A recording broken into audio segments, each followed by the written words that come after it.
They called me crazy, but the doorbell camera told a different story. Neighbors stood watching while my mother smiled through it all. He thought he was untouchable, protected by their silence and her lies, until I flipped on the spotlight. The truth doesn't need forgiveness when it explodes right there on Main Street. It just needs witnesses who can't look away. When they labeled me insane, I didn't argue. I just pressed record. Because sometimes the best revenge isn't proving them wrong, it's letting them watch themselves being exactly who they are. My name is Mara Whitaker, and I came home to Maple Ridge thinking I'd be changing bedpans and heating soup. Mom's gallbladder surgery was supposed to be routine 2 weeks recovery. Max. Harborline Dynamics had approved my unpaid leave without question.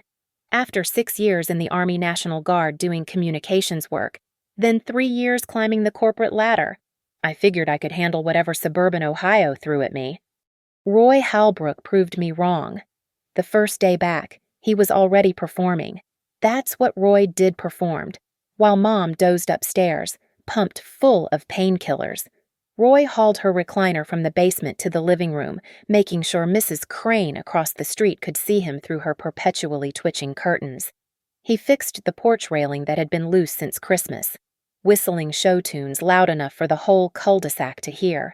When Jamal Ortiz pulled up in his delivery truck, Roy intercepted him, insisted on carrying Mom's prescriptions himself. "Your mom's lucky to have me," Roy said that evening, cracking his knuckles in that way that sounded like gravel under tires. Some men wouldn't stick around for the hard stuff. I was folding Mom's laundry, the smell of fabric softener mixing with the antiseptic scent that clung to everything medical. "She's lucky to have insurance," I said. His jaw tightened. Just a flicker. You know, Mara, not everyone understands what you've been through. The war and all, PTSD makes people see threats where there aren't any." I hadn't been to war. I'd processed communications at Fort Hays, 90 minutes from here. But Roy had already written his version of my story, and he'd been telling it for 2 years, every HOA meeting, every backyard barbecue, every casual conversation over the fence. Poor Elaine's daughter, back from deployment, not quite right anymore. Mom's voice drifted from upstairs, weak but insistent. "Don't make trouble, Mara. Roy's handling everything." The gaslight had been lit long before I arrived. Thursday afternoon. I found the bills. Not snooping. Mom had asked me to grab her reading glasses from Roy's desk. But there they were, spread across his desktop like accusations 3 payday loans, all in Mom's name, her shaky signature at the bottom. The amounts made my stomach drop $2,000, $3,000, $4,500. Interest rates that would make a loan shark blush. Behind those, half hidden under a Lowe's catalog, was something worse: HOA financial statements with handwritten corrections, deposits that didn't match, vendor payments to companies I couldn't find online. Roy wasn't just the HOA treasurer, he was running his own personal bank. "What are you doing in here?" Mom stood in the doorway, one hand pressed to her incision site, the other gripping the doorframe. Even through the Percocet haze, her eyes were sharp with fear. "Mom, these loans—" "You're being paranoid again." She shuffled forward, started gathering papers with trembling hands. "It's for the renovations, the kitchen." Roy explained it all. "With 30% interest." "Stop it!" Her voice cracked. "Just stop. You don't understand how things work here. Roy's respected. He helps everyone.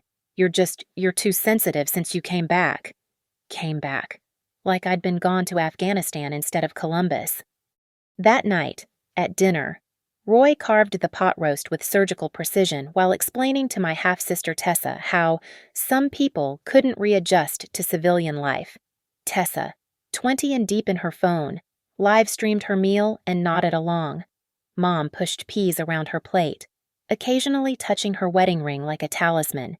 Outside, the Crane's doorbell camera watched our front door with its unblinking digital eye. That camera saw everything on our street, every coming, every going, every argument that spilled onto the porch. Mrs. Crane had shown it off at the last block party I'd attended, 2 Christmases ago, proud of her neighborhood watch initiative.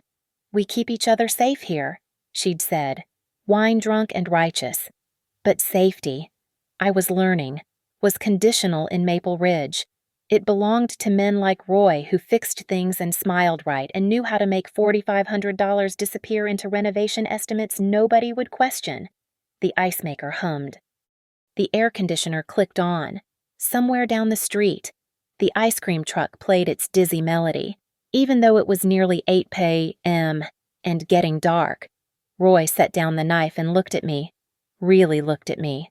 The way you'd study a problem before solving it. "Your mom says you've been stressed about work," he said. "Maybe you should talk to someone, professionally." The word hung there, professionally, like therapy was a weapon he could deploy. I smiled, the kind of smile I'd learned in basic training.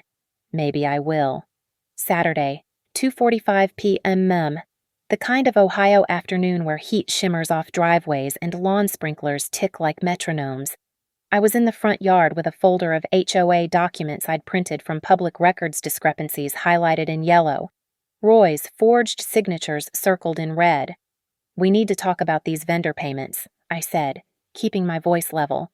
"Civil. Witnesses love civil." Roy was washing his truck, white foam sliding down black paint. The Cranes were on their porch. Mrs. Sherry from the HOA board was walking her Yorkie. Jamal's delivery truck idled at the Nguyens' house 3 doors down. "Inside," Roy said, not looking up from his hubcaps. "No. Here is fine." That's when his hand locked around my wrist. Not dramatic, almost casual, like guiding a dance partner. Except his thumb found the pressure point, and his fingers were iron bands, and suddenly I was being pulled toward the driveway where the gravel was sharpest. "You're having an episode," he said, loud enough for the audience. His grip tightened until I felt bones shift. "Elaine, she's having another episode." I tried to pull free. Simple physics, every action has an equal and opposite reaction. But Roy had 70 pounds on me and the kind of strength that comes from swinging hammers for 30 years. When I jerked back, he let my momentum carry me down, then shoved. My shoulder hit the gravel first, then my hip. The folder exploded into white paper wings. Mom burst through the front door, still in her recovery nightgown, surgical tape visible at her neckline. But she didn't run to me. She ran to the audience. "She's having an episode." Mom's voice carried that perfect note of long-suffering martyrdom. "She gets like this, the doctor said it might happen." What doctors? When, but I was on the ground, Roy's knee pressing between my shoulder blades, gravel biting through my shirt. His hand pushed my face down until I tasted dirt and limestone dust. "Someone call 911, Roy commanded, the concerned stepfather. "She attacked me. I'm just trying to restrain her safely." I could see Mrs. Sherry through the corner of my eye. iPhone raised, recording. Not calling for help recording. The Cranes had stepped off their porch for a better view. Someone said, "Oh my," in that delighted, horrified tone reserved for other people's tragedies. "I didn't." Gravel filled my mouth. I spat, tried again. "Check the papers. He's stealing." Roy's knee pressed harder. Something in my shoulder made a sound like bubble wrap. "She's been off her medication," he announced. "Paranoid delusions. We've been trying to get her help." What medication, I wanted to scream. What delusions. But Tessa had appeared with her ring light and phone tripod, already broadcasting. "Family drama, you guys. My sister's literally having a breakdown. Mental health is so important." The ice cream truck rounded the corner, its tinny rendition of Turkey in the Straw soundtracking my humiliation. The driver slowed, looked, kept driving. Even he knew better than to interrupt Maple Ridge Street Theater. 2 squad cars arrived in 8 minutes. By then, Roy had shifted to concerned helper mode, one hand on my shoulder like we were posing for a portrait. The papers were scattered across the lawn, evidence made to look like madness. Officer Brennan took Roy's statement first, then Mom's, then Mrs. Sherry offered her video, which showed me aggressively confronting Roy and falling when he tried to de-escalate. The angle was perfect for hiding his grip, his shove, his knee. "She has PTSD, Mom told Brennan in her stage whisper.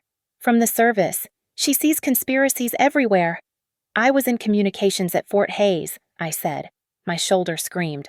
Gravel had left a constellation of cuts on my cheek. I processed logistics reports, but the narrative was already written. Brennan took notes about family dispute and mental health concerns, and no charges at this time, but maybe you should stay somewhere else tonight. Tessa's live stream had 47 viewers. The comments were already rolling. Get her help. Poor family. She seems dangerous.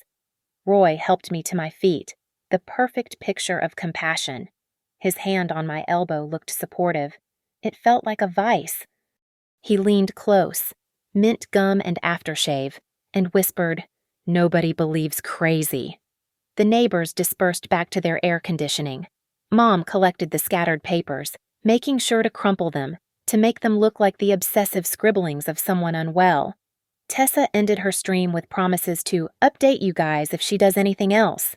I stood in the driveway, blood drawing flies, shoulder probably separated, watching my credibility die in real time on neighborhood social media. The ice cream truck's melody Dopplered away, leaving just the sound of sprinklers and Roy's satisfied humming as he went back to washing his truck. Foam and water erasing my blood from the gravel like it had never been there at all. The emergency room doctor at Riverside Medical barely looked at me. Separated shoulder, mild concussion, 17 distinct gravel abrasions. He typed while I talked, occasionally making those sounds that meant he'd already decided what kind of patient I was. Says here there was a family dispute. He read from his screen. Your mother mentioned you've been having some difficulties adjusting. My stepfather assaulted me. And that you're not currently on any psychiatric medications but perhaps should be evaluated. Did you document the defensive wounds, the grip marks on my wrist? He finally looked up, eyes tired behind wire-rim glasses. I see bruising consistent with being restrained. Sometimes, when someone is having an episode, family members have to, I left before he could finish. The Uber back to my rental car cost $32. The driver kept checking his rearview mirror, probably wondering if I was the kind of crazy that would make the news. My phone had 23 missed calls from Harborline Dynamics. Patricia from HR sounded rehearsed when I finally called back. Mara, we've received some concerning reports about an incident involving law enforcement. Given the nature of your position handling sensitive communications, who contacted you? A pause? Papers shuffling? That's confidential. However, we feel it's best if you extend your leave while you address these personal matters. With pay, initially, pending a fitness evaluation. Roy. It had to be Roy. Or maybe Mom, following his script. This is retaliation for, it's company policy when there are questions about an employee's stability. The evaluation is standard. Dr. Kellerman has an opening Thursday at 2 p.m. I sat in my car in the hospital parking lot, watching families stream in and out of the automatic doors. Normal people with normal problems. Not one of them being systematically erased. But 6 years of Army training kicked in. When under attack, document everything. Establish timeline, identify assets. I drove to CVS, bought a composition notebook, and started writing. Every detail, every witness, every timestamp. The shift change at the police station was at 11 p.m. I could request body cam footage then. The HOA had to maintain public records. I could file a formal request. The Crane's doorbell camera kept 30 days of footage. There had to be an angle they hadn't considered. My phone buzzed. A text from an unknown number. This is Jamal Ortiz, the delivery driver. I saw what really happened. My dash cam was running. First asset identified. I met Jamal at a Dunkin' Donuts off Route 33, far enough from Maple Ridge that Roy's network couldn't watch. He was nervous, kept checking the parking lot, spinning his car keys around his finger. I don't want trouble, he said, sliding a USB drive across the table. But what they did wasn't right. Your mom, standing there lying like that while he hurt you. That's messed up. The footage was clear. Roy grabbing me, the force of his shove, my body hitting gravel.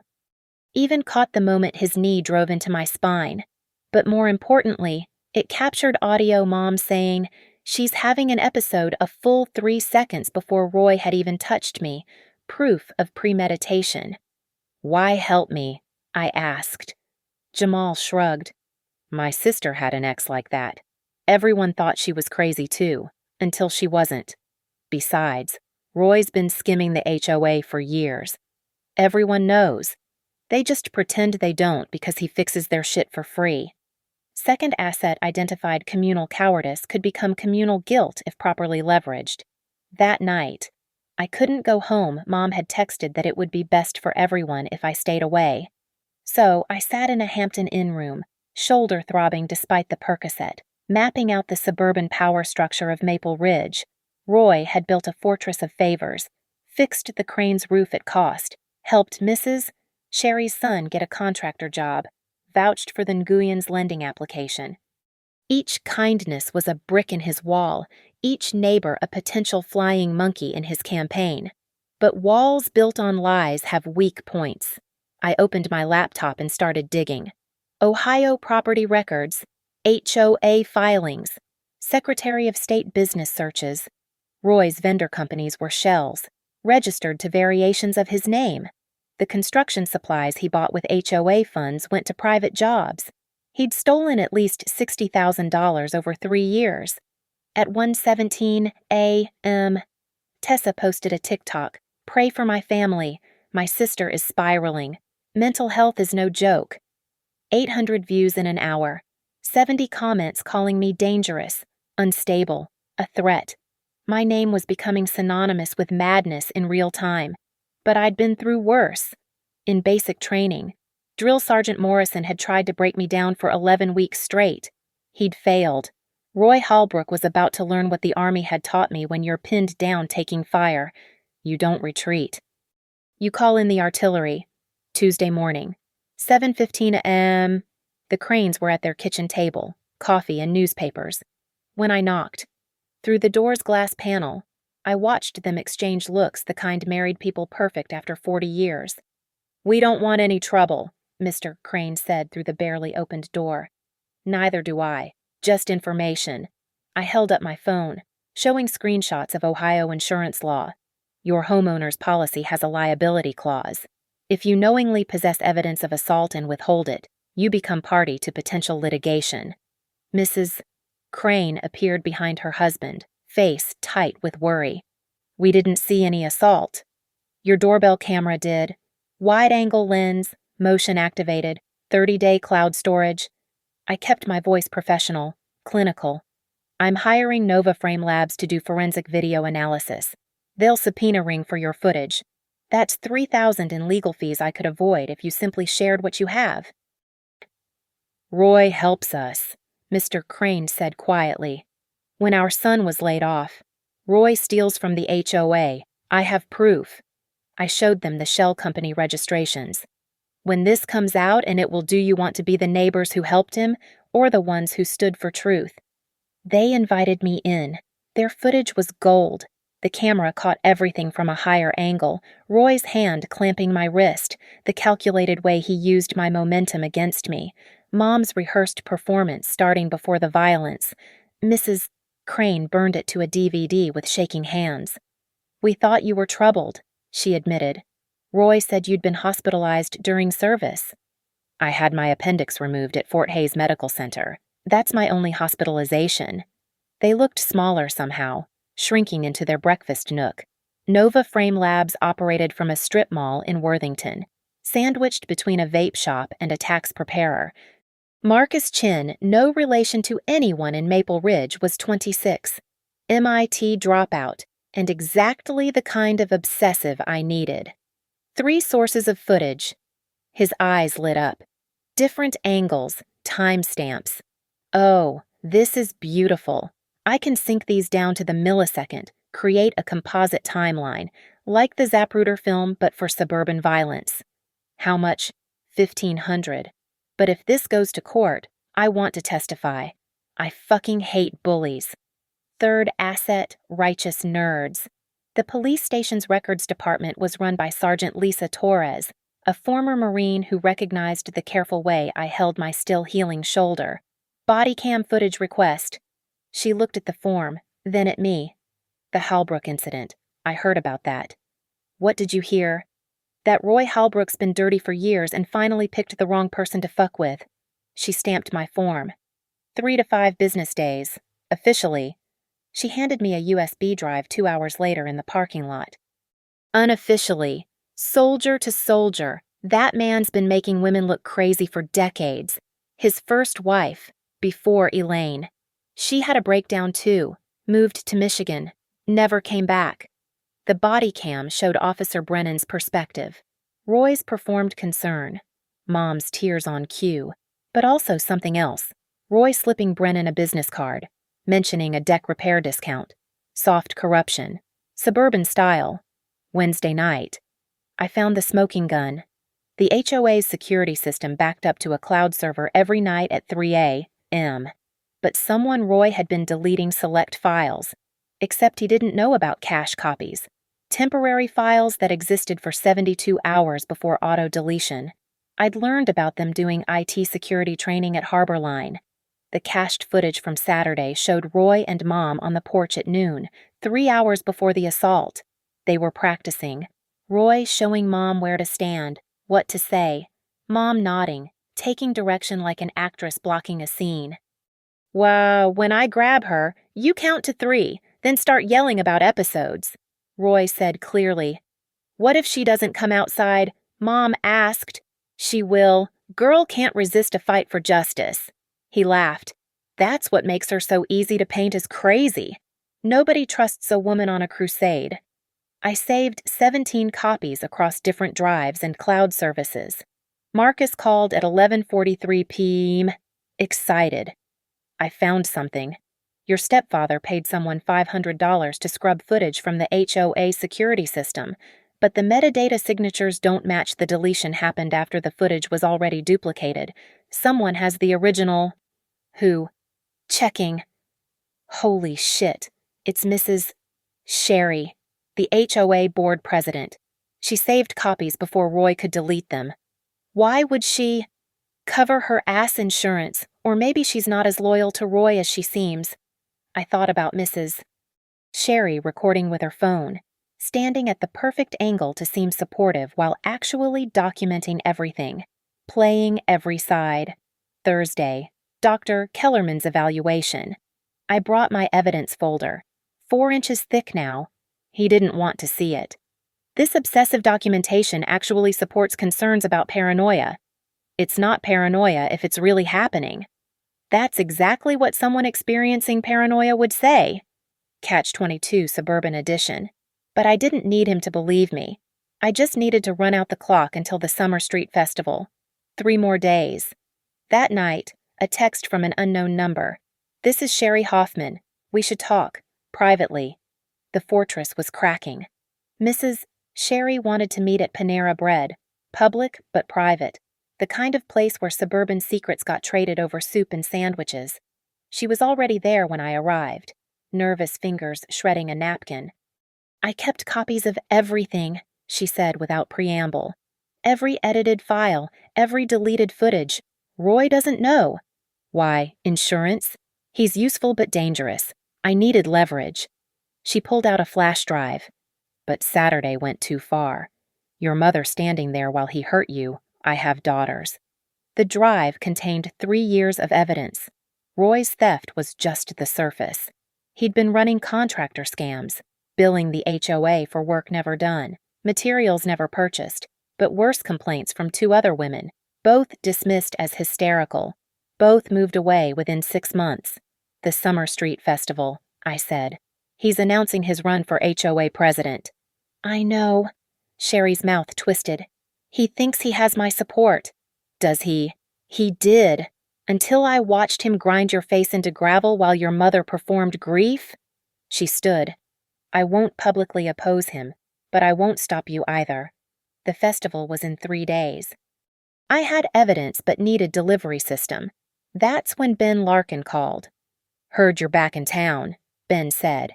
We'd served together at Fort Hayes, both communications specialists, both underestimated. Also heard you're having some trouble with local wildlife. News travels. Tessa's TikTok travels. But so does truth. You need backup. I need a perimeter secured Saturday night. Roger that. I'll bring Davis and Hutchinson. They're bored out here in civilian land anyway. I rented a portable projection system from an AV company in Columbus, the kind used for outdoor movie nights. 10-foot screen, 4,000 lumen projector, battery backup, wireless connectivity. The rental guy didn't ask questions about the cash payment. The legal pieces needed arranging. I found Aria Mendel through a domestic violence shelter's referral list. She was 62, silver-haired, and had the controlled fury of someone who'd seen too much. Litigation hold letters, she said, reviewing my evidence. We send them Friday afternoon. Roy, the HOA. Your mother, everyone becomes legally obligated to preserve evidence. Destroying anything after that becomes criminal obstruction. Will that stop him? No, but it'll add charges when he tries. Thursday night, I went to the police station with my compiled evidence. The desk sergeant tried to dismiss me until Sergeant Torres appeared. Chief Morrison will want to see this, she said, leading me back. Chief Morrison was a woman, mid-40s, with the kind of tired eyes that came from dealing with suburban crime domestic violence dressed as dinner parties, fraud disguised as friendship. Roy Halbrook, she said, looking through my folder. We've had complaints. They always get withdrawn. Mine won't be. She studied me. The festival's Saturday. Yes. Public disruption charges. Won't stick if I'm exposing crime. Besides, I'll have permits. I slid over the event vendor application I'd submitted, paid for a documentary film screening booth. Technically true. She almost smiled. Officer Brennan took Roy's business card. That's on body cam. I know. He'll be on duty Saturday. At the festival. In case anyone needs immediate assistance. The preparation felt military. Ben arrived Friday with Davis and Hutchinson, all of us falling into old patterns equipment check, route planning, contingency scenarios. They'd all left service around the same time, all struggled with the transition. This felt like purpose. Perimeter secured means nobody touches you or the equipment, Ben said. ROE, defensive only, document everything. Marcus from NovaFrame delivered the synchronized video Friday afternoon. He'd created a masterpiece split screen showing all angles, timestamp overlay, audio enhanced and subtitled. The moment where Mom said episode before anything happened was highlighted, zoomed, repeated. Roy's grip strength analysis showing excessive force. The practiced nature of their movements mapped against the noon rehearsal footage. This is beautiful, Davis said, watching the preview. Brutal, but beautiful. Friday evening, the litigation hold letters were delivered by process servers. I watched from my car as Roy signed for his face purpling as he read. He immediately called someone, probably Mom, gesturing wildly on his porch. My phone rang. Mom, what have you done? Her voice was shrill, panicked. What you taught me. Stood up for myself. You don't understand what you're doing. Roy knows people. He can make things happen. So can I. Please, Mara, just leave. Just go back to Columbus and leave us alone. After tomorrow. I heard Roy's voice in the background. Then the line went dead. Saturday morning, 5:30 a.m. We loaded the equipment into Ben's truck. The screen, projector, speakers, generator. Everything needed for a show Maple Ridge would never forget. Tessa had posted about the festival all week. Tomorrow's gonna be lit. Roy's big announcement, family drama squashed. Moving forward. Blessed Har Ho Life. 3,000 views. Perfect. The morning air smelled like cut grass and possibility. Somewhere, Roy was probably practicing his presidential speech, confident in his fortress of favors and lies. He had no idea what was coming. 7:45 p.m. The Summer Street Festival hit peak attendance, kids with glow sticks, parents with beer cups, the smell of grilled corn and funnel cake. String lights created a constellation over Maple Avenue, and the HOA had erected a small stage near the fountain. Roy's moment. He stepped up to the microphone looking like suburban royalty pressed khakis. HOA polo shirt, that practiced smile. Mom sat front row in a lawn chair, hands folded, playing the supportive wife. Tessa live-streamed from the optimal angle, ring light turning her face angelic. Friends, neighbors, Roy began, arms spread like a televangelist. For 5 years, I've served as your HOA treasurer. I hit play. The 10-foot screen flickered to life behind him. The first image Roy and Mom rehearsing the assault. Noon, Saturday, clear as daylight. His voice boomed through my speakers. When I grab her, you count to 3, then start yelling about episodes. Roy spun around. What turned that off? But Marcus's synchronized footage was rolling. 3 angles now: the crane's doorbell, Jamal's dash cam, the HOA security camera, the grab, the shove, my face hitting gravel. The audio enhanced, every word crystal clear. She's having an episode. Mom's recorded voice echoed across the festival 3 seconds before Roy had touched me.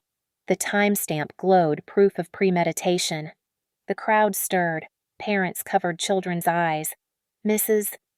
Sherry stood frozen, her phone dropping to her side. Roy lunged toward my equipment. Ben stepped forward, not aggressively. Just there, solid as a wall. Davis flanked left, Hutchinson right. Roy stopped, calculating odds against 3 veterans. That's edited, Roy shouted at the crowd. She's crazy, she doctored it.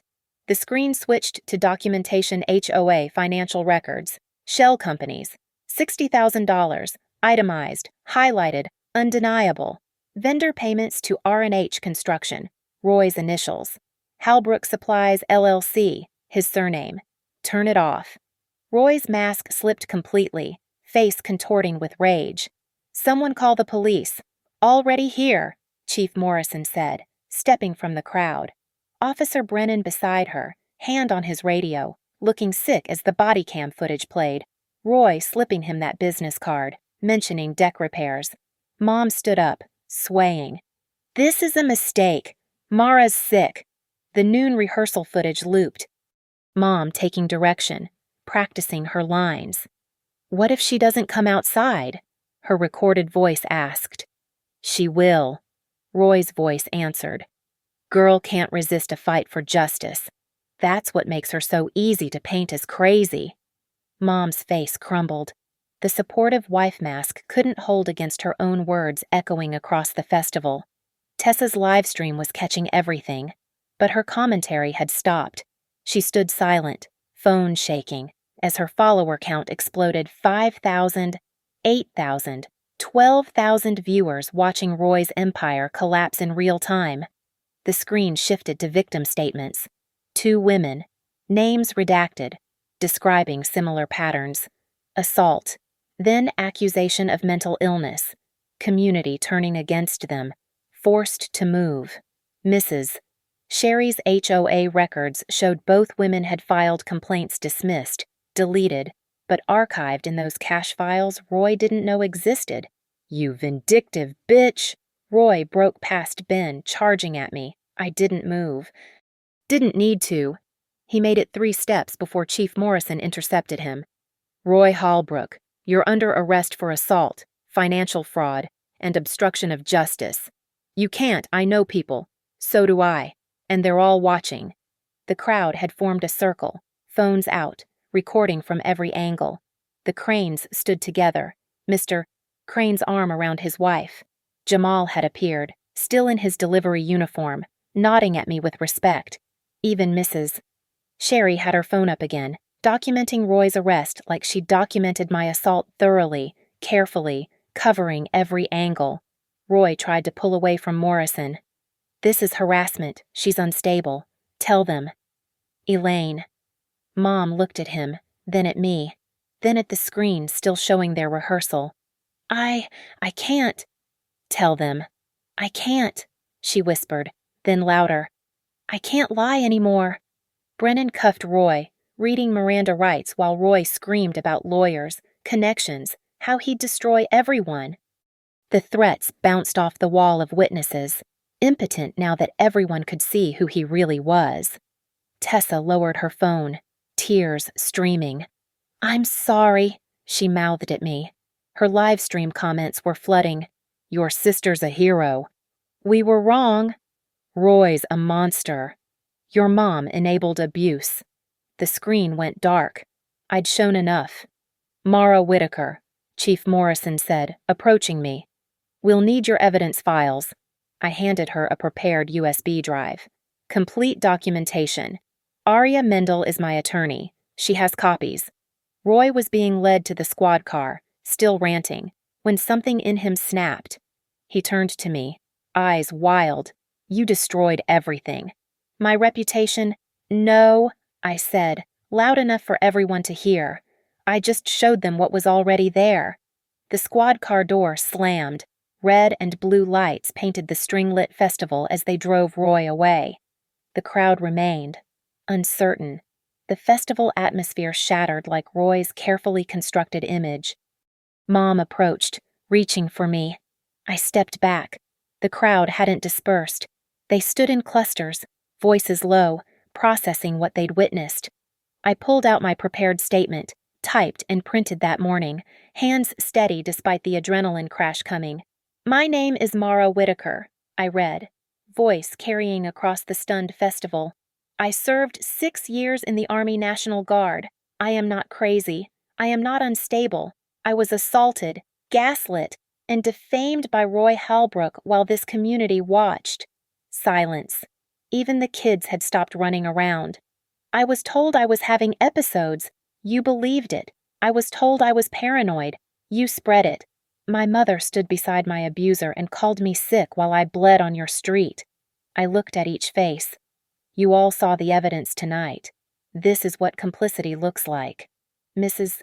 Sherry stepped forward, Yorkie trembling in her arms. We didn't know the extent." "You recorded me being assaulted. You had footage of Roy stealing HOA funds. You kept it for insurance, not justice." I turned to address everyone. "How many of you suspected Roy was dirty but said nothing because he fixed your fence, gave you a deal, made you feel important?" The Cranes looked at their shoes. Jamal nodded slowly, acknowledging the truth.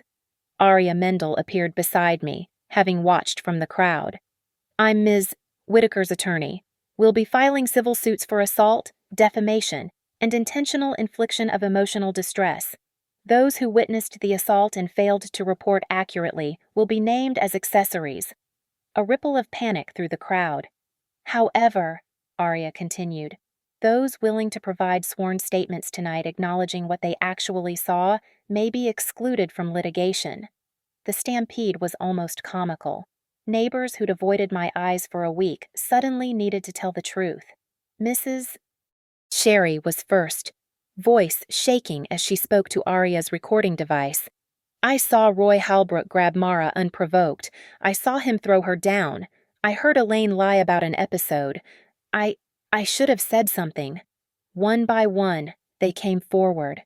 The Cranes admitting they'd seen everything but were afraid of losing Roy's help with their roof. Jamal officially stating what his dashcam caught.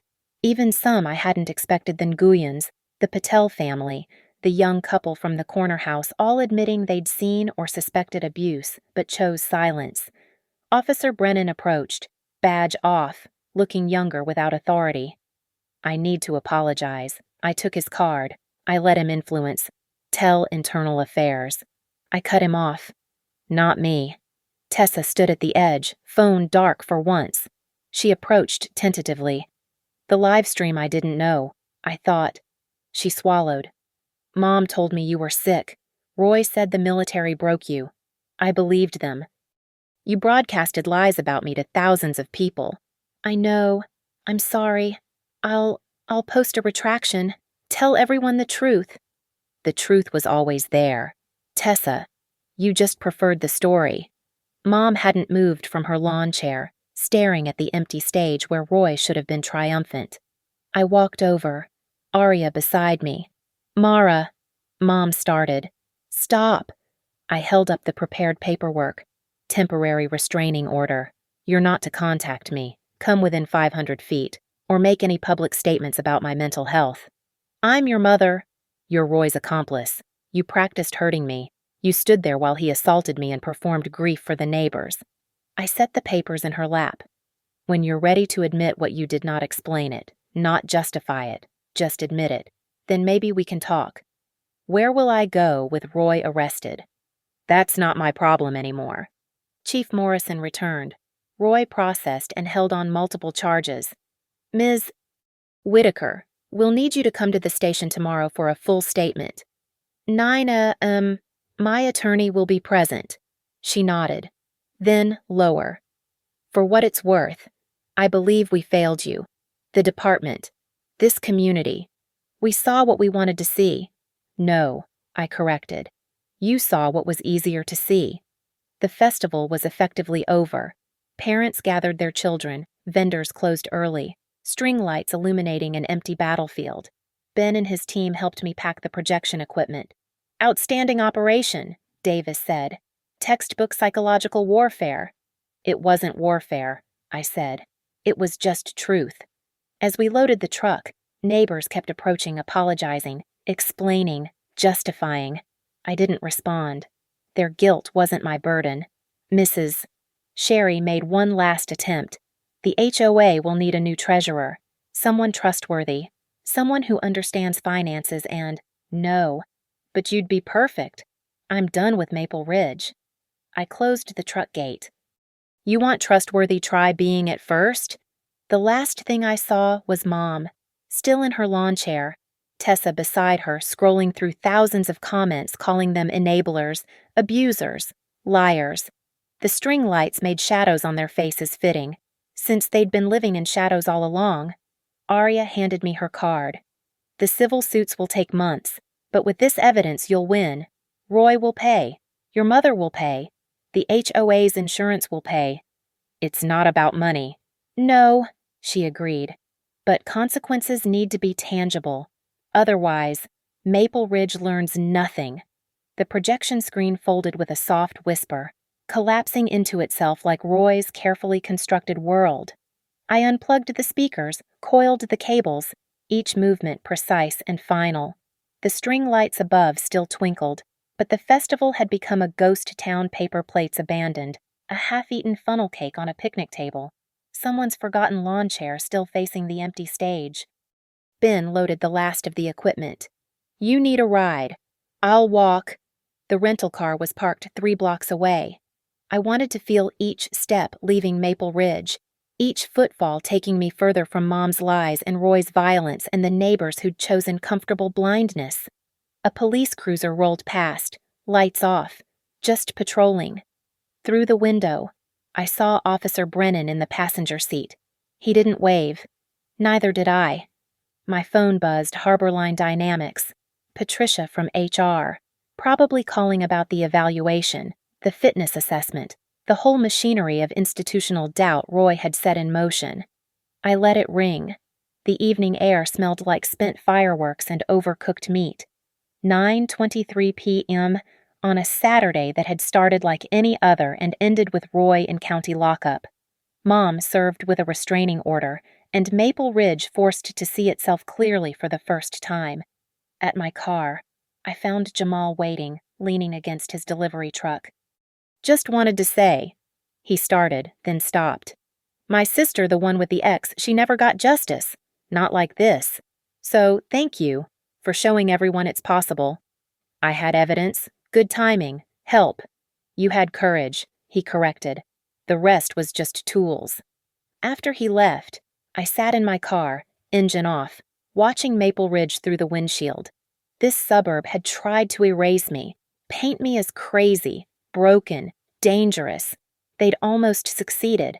My phone lit up with notifications.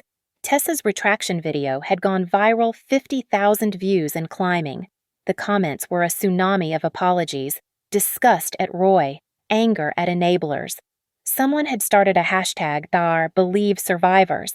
Another Maple Ridge complicity. None of it mattered. The internet would move on tomorrow. Find another scandal, another victim, another villain. But Maple Ridge would remember.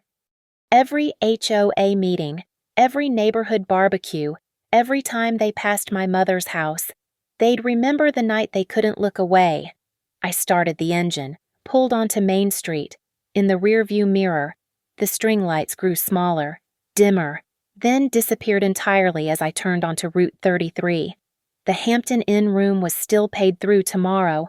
My shoulder ached, probably would for weeks.